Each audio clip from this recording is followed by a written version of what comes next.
क्यों नहीं होता हमारा काम? हमारे दिल में श्रद्धा नहीं है। अगर हम करते भी हैं तो भी धोखे से बात करते हैं। अगर सच्चे दिल से हम प्रभु को याद करते, वो दूर नहीं है हमसे, वो एक एक कण कण में समाया हुआ है। जो तिल माही तेल है, चकमक माही आग, तेरा प्रीतम तुझ में जाग सके तो जाग। जिस प्रकार से तिल में तेल है, लकड़ी में आग है, दूध में घी है, इसी प्रकार से वो समाया हुआ है, सांस सांस में रमा हुआ है। रमे हुए का नाम राम है, हर जगह मौजूद है। वो सारे काम करते हुए कुछ करते हुए नहीं दिखाई देता, कहीं भी ना होते हुए हर जगह है, और हर जगह होते हुए भी कहीं दिखाई नहीं देगा, दृष्टिगोचर नहीं होता। फिर यकीन उसका कैसे आएगा?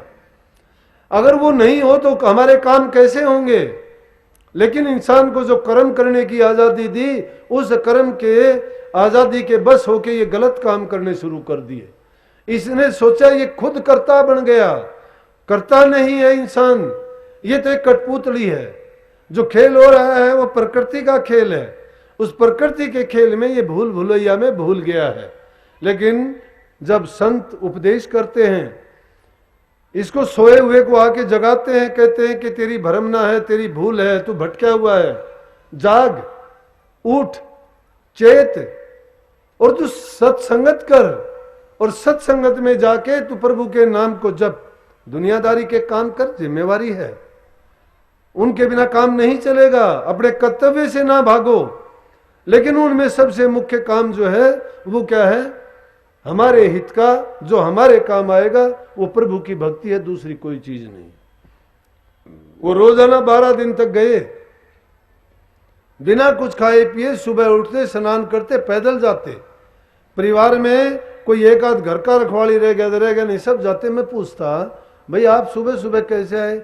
जी दर्शन करने आ गए। नहीं बताते, जी दर्शन करने आए थे, इतने जरूर बताए, हम पैदल आए जी। काफी दिन हो गए, मैं भाई पैदल क्यों आए? बस जी हमने बोल रखे हैं।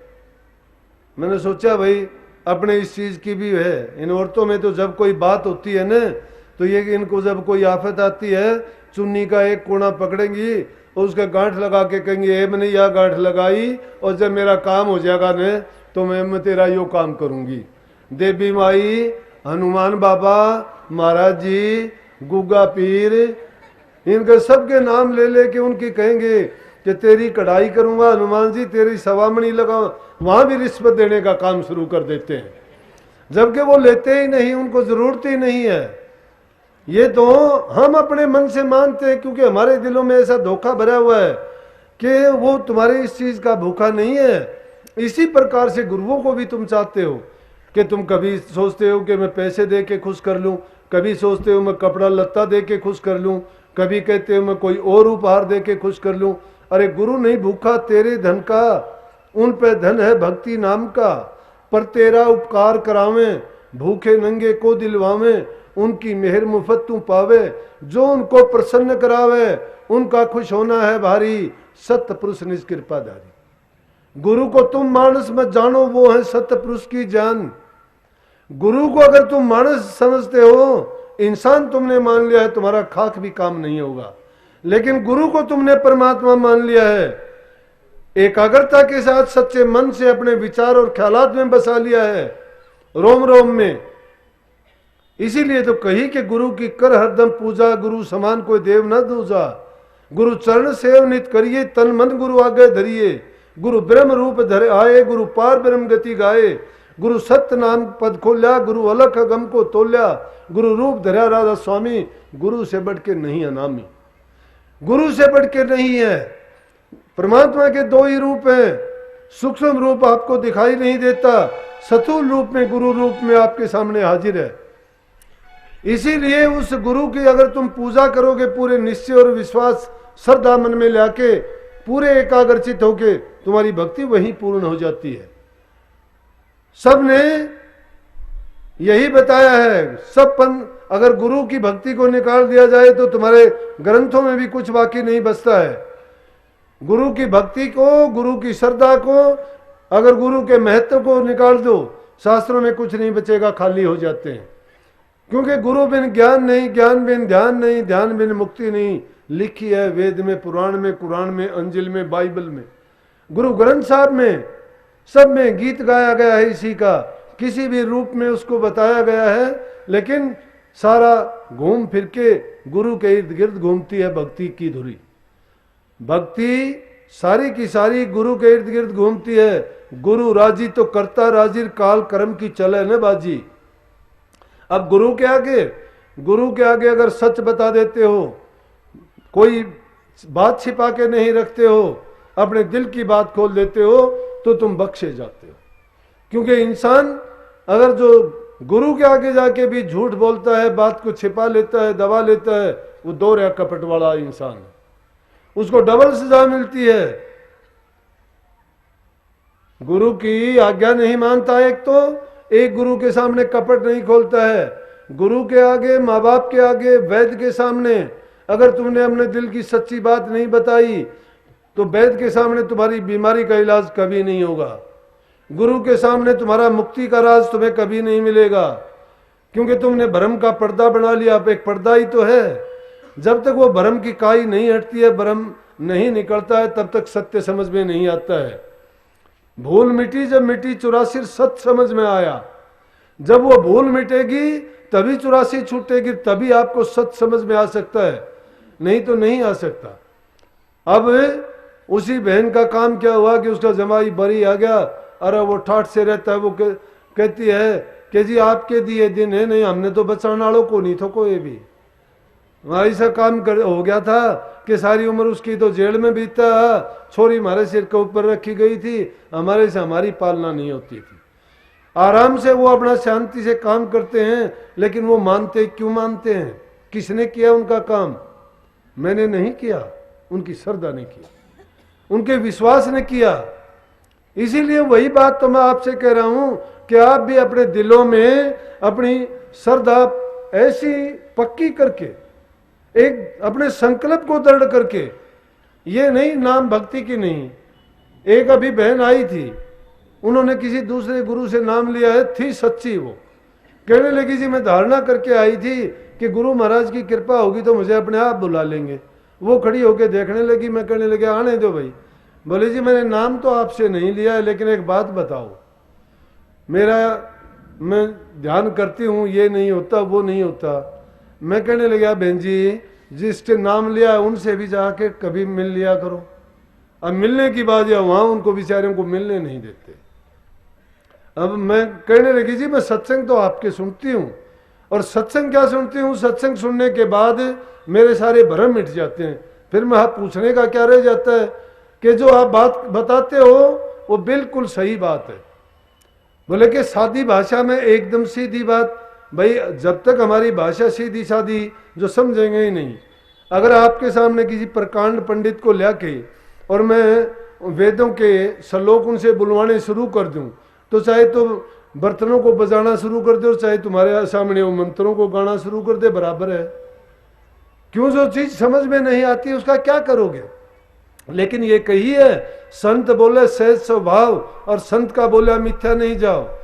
क्योंकि संत प्रभु को साक्षी मान के सतगुरु को आगे लेके चलते हैं, और जब सतगुरु की चरणों में अपना मत्था टेक के उनको हाजिर नाजिर रख के वो कोई काम करते हैं, उनकी जिम्मेवारी नहीं होती, फिर वो अपनी जिम्मेवारी गुरु को सौंप देते हैं।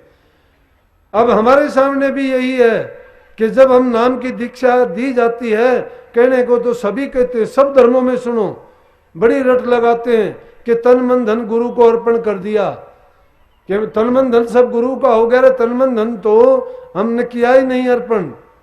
तन मन धन अगर अर्पण कर देते हैं तो मन में हमें अपना कोई ख्यालात नहीं सोचना चाहिए। गुरु ने बताया उस ख्यालात को सोचो, क्योंकि मन हमारा नहीं रहा। तन से कोई बुरा काम क्यों करते हैं कि गुरु का तन मानते हो, उससे तुम बुरा काम करने का आपको क्या अधिकार है? अगर तुम्हारे पास धन है जरूरत से ज्यादा, तो वो भी गुरु की आज्ञा के बिना उसका खर्च नहीं करना चाहिए। क्यों नहीं करना चाहिए? कि गुरु पानी बांटो नाव में और घर में बांटो दाम, दोनों हाथ उड़ीची, यही सयानो काम। अगर घर के अंदर धन बढ़ना शुरू हो जाए, नाव में पानी बढ़ना शुरू हो जाए, तो निश्चित रूप से दोनों डूबेंगे। धन की तासीर ये है कि या तो झगड़ा मुकदमा करवा देगी, या शराब कबाब में लगवा देगी, या कोई और बुरे कर्म झगड़े मुकदमे करवा देगी, या रोग बीमारी ऐसी लगेगी जिससे डॉक्टर हकीम वैद्य ले जाएंगे, या और दूसरे बहुत ठगे ले जाने वाले चोर ले जाएंगे। उन किसी को भी नहीं मिलेगा, आग जरूर ले जाएगी, आग लग जाएगी। इसलिए उसको अगर दान में पुण्य में जरूरतमंद के लिए लगा दोगे तो बहुत अच्छा है, नहीं तो ये सबको छोड़ के ही जाना है। अगर किसी जरूरतमंद को, दुखी जीव को तुमने सुख पहुंचाया है और उससे दिल से एक सच्ची आह निकलेगी आपके लिए, एक अच्छी भावना निकलेगी कि परमात्मा तेरा भला करे, तो क्या कहते हो, इसके लिए भी मैं एक सच्ची घटना, इतनी अनेक मुझे मिलती हैं। मेरे से मेरा बड़ा भाई आज नहीं है दुनिया में, चीन वाली लड़ाई में था वो, जो पहली लड़ाई हुई, और उस टाइम में कहने लगा कि ऐसी हालत होगी, घर में चिट्ठी आ गई थी कि भाई लापता हो चुका है, और हमें 2 महीने तक उसका कोई खबर नहीं थी। तो किसी ने सोचा ही नहीं था कि भाई होंगे। तो जंगल वहां, पहाड़ वहां, उनमें भटक गए। तो भटके हुए क्या हुआ, कहने लगा कि एक दिन थोड़ा सा बाजरा मिला हमें, किसी वो जंगली जातियां हैं कि भटके हुए तो थे कि कभी चीन में ना चले जाएं, तो कड़वा बाजरा के उसको मुंह में भी नहीं ले सकते, बेईमाना इतना कि एक दूसरे को वो हम देने से भी नहीं। लेकिन क्या हुआ कि बोला उसने दिया नहीं वो कड़वा बाजरा, उसने खुद ही खा लिया, क्योंकि अपनी जान की जब पड़ती है तो इंसान दूसरे के लिए नहीं सोचता है। बोला लेकिन जब उसने खा लिया तो कहने लगा मुझे थोड़ा सा और दे दे, नहीं मेरी जान निकलने वाली है। बोला कि मुझे थोड़ी कम जरूरत थी, मैंने उसको दे दिया, और लेते ही उसने खा के बोला वाह भाई परमात्मा तेरा भला करे। और बोला कि हम 4 कदम ही चले थे कि ऊपर से एक आई वो पत्थर गिरता हुआ और उसको साथ लेके चला गया, वो बच गया, मैं अकेला रह गया। वो उसके साथ गया, उसका पता ही नहीं लगा कहाँ गया। अरे इसीलिए जो किताब लिखी अब उसमें मैंने लिखा कि he hears you, do you pray, क्या आप प्रार्थना करते हो दिल से, सुनता है वो। मत दोष दो भाग्य को, मत दोष दो तुम कर्म को, मत दोष दो परमात्मा को। कर्म इंसान खुद करता है, दोष परमात्मा को देता है। परमात्मा न्यायकारी है, कभी गलत नहीं करता, वो कभी गलत नहीं करता। गलत हम करते हैं, परिणाम हमें भोगना पड़ता है, फिर कहते हैं कि अच्छा नहीं हुआ, मेरे कर्म में लिखा था, मेरे भाग में लिखा था। अरे कर्म और भाग तूने लिखा है और किसी ने नहीं लिखा। आप कहोगे अभी मैंने कुछ नहीं किया, तुम्हें गैलरे तो जन्म याद नहीं है, उन जन्मों में तुमने किया होगा, कितनी योनि भोग के आए हो के याद है आपको, इस जीव को याद नहीं है कुछ भी। इसलिए प्रेमियों, गुरु ने जो ज्ञान दिया मुझे नहीं पता कुछ भी, मैं आपको साक्षी मान के कहता हूं, गुरु महाराज जो सिर के ऊपर बैठे हैं, कि जिंदा थे जब थोड़े काम, अब गुप्त रूप में हैं, देह रूप में नहीं है। मेरे लाखों काम करते हैं, कदम कदम पर संभालते हैं, ऐसे ऐसे मुझे घटनाओं से बचाते हैं कि मैं कहना शुरू कर दूं तो शायद वही खत्म नहीं है। अब गुरु को मानता और जानता कौन है? असल में भक्ति क्या है कि जब उसको तुम अपने हृदय में रोम रोम में बसा लोगे, सब कुछ तुम्हारे लिए वही बन जाएंगे, साक्षात रूप में सारे प्रकट होके काम करेंगे। तुम जिसको सोचोगे कि मौत तुम्हारे सामने खड़ी है, टकरा जाओगे, लेकिन मौत पीछे हट जाएगी, तुम्हारा जीवन खड़ा है वहां। जहां तुम्हें हानि नजर आएगी, लेकिन अगर तुम गुरु के घर के हो तो उस हानि को, नुकसान को देखोगे कि बिल्कुल वो तुम्हें खा जाना चाहती है, लेकिन तुम पाओगे कि वो गायब हो जाती है। ये भक्तों का राज है और ये भक्ति का सूत्र है। अब हम तो सुमरण मात्र भी नहीं करते सच्चाई के साथ, तो ये है। अरे नानक साहब ने तो सुमरण का एक गीत गाया है, वो कहते हैं कि उठत बैठत सोवत जागत नाम, कह नानक सद भे तिसके काम। और राजा जनक की नहीं कही, नरक को खाली कर दिया अंगूठा टेक के। कहते हैं धन धन राजा जनक को जिन सुमरण किया विवेक, सुमरण किया विवेक, एक घड़ी के सुमरण से तारे पुनः अनेक। एक घड़ी के सुमरण से, बोला एक घड़ी का मैं अपना सुमरण देता हूं। एक घड़ी के सुमरण से कितने लोगों को, नरक को खाली कर दिया। और उसी सुमरण को भूले हुए कबीर साहब कहते हैं मेरे से थोड़ी सी भूल हुई थी। बोला काशी के हम बासी कहिए, मेरा नाम कबीरा, और एक बार मुख से नाम बिसारा जात जुलाया कि मैं एक बार नाम बिसारा था मैंने, और उसका मुझे परिणाम ये मिला, मैं जुला जाति में पैदा हुआ। प्रेमियों, क्या हम नाम को याद करते हैं?